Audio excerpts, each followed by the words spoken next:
Hello everyone. I hope everybody's having a wonderful day. In this video, I'd like to speak about something I've talked about before, about the van life people. Now, there was a CBS morning special 3 weeks ago, and they highlighted the van life, the people that leave their homes and apartments and take off in camper vans and RVs and all kinds of vehicles. Some people even take small cars and live out of them by using a tent. And there's different reasons. Some of it's economic.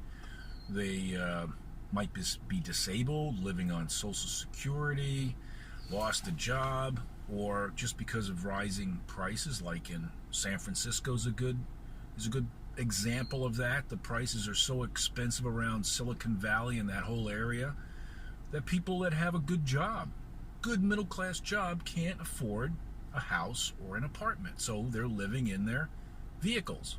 And then there's other people that just want to travel around the country, and they just take off. Some of them have a home someplace, maybe Florida, maybe Arizona, or other people are just disillusioned with the way we live.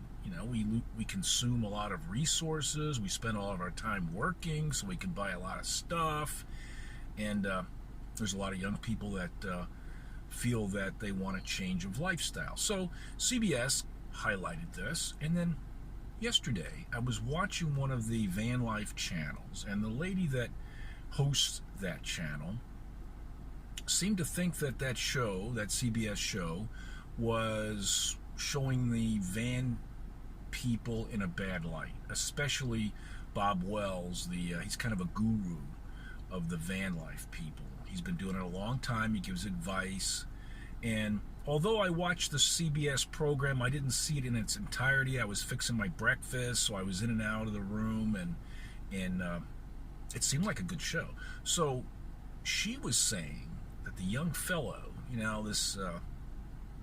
this pretty boy TV guy that was interviewing the van life people, kind of made a little joke at the end. He spent the night in a minivan and complained about it the next morning, and she just took offense at it.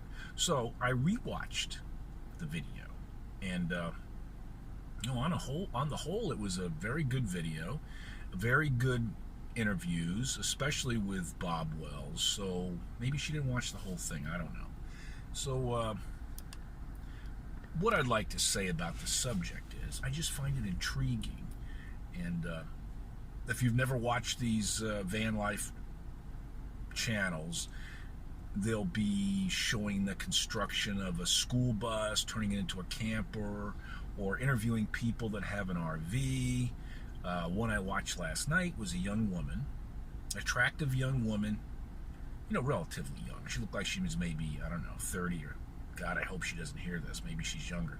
She looked like she was maybe 30, very attractive, and very capable. She bought an old, I think it was 1984, Class A RV, one of these big giant boxes, and with the help of her dad, renovated it. And she pointed out in the video which things she worked on, which she had help with, and never had an experience in doing this type of thing, and she did a great job. And now her rig only gets 6 miles to a gallon, but it's got plenty of room, and she only paid $1,900 for it. I think it was 1984. It's called a Commander, and I think it was Dodge, but don't swear me to it. And I just really find it entertaining to watch how creative these people are in transforming these vehicles. One guy was living in a Honda Element, and that's what I'm in right now. This is a Honda Element, and the seats come out. It's got a rubber floor. You can take the seats all the way out, or you can fold them up against the wall. So you could live in it. If I was going to do that, I would have a tent and only stay in the vehicle if it was raining or storming or something. You might get a little claustrophobic, and that's what most of these people do. They don't spend all their time in the RV or the camper. They go out and see the sights, go to campgrounds. They have a big meet every year. It's called RTR, down in Quartzsite, Arizona. A lot of them get together and have campfires and seminars, and people help each other repair their vehicles. And I find the whole subject fascinating. And if you're interested, take a look at some of these channels. You just go on YouTube, look up van life, and they'll all pop up. You can learn how to convert a school bus into a RV, or maybe you're finding it hard to make ends meet. Your expenses are a little too high for the month, and you'd like to see the country. You're getting to be my age, and I've done a lot of traveling, but I'd like to see some more of the country. Maybe I'll go on a vacation. Maybe I'll take this Element, throw a 10 in it, and hit the road.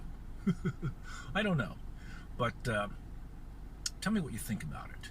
I know I've talked about this before, but it's just something I'm interested in. And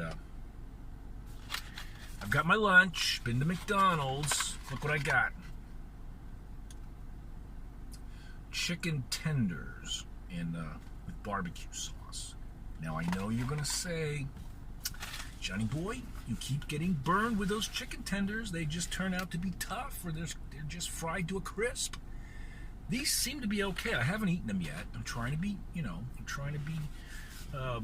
have some manners and not be eating and munching and crunching in front of my friends.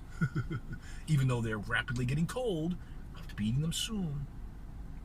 I'm out here by the little pond, and I'm gonna turn this off, turn the camera around, and show you the little pond. See, there's the little pond. Not much going on out there. There were a bunch of little red-winged blackbirds down in those marshy-looking plants, and I guess it's mating season. They were chasing each other all over the place. But I usually have a gang of birds hanging around the car wanting to get a piece of a nugget or something, piece of chicken nugget. It's starting to cloud up. Maybe we're going to get another storm. I don't know. It's been sunny all day, and I don't know what else I can put in my video. Hopefully something interesting, and I'll edit together some sort of video and post this later on. Everybody have a good afternoon.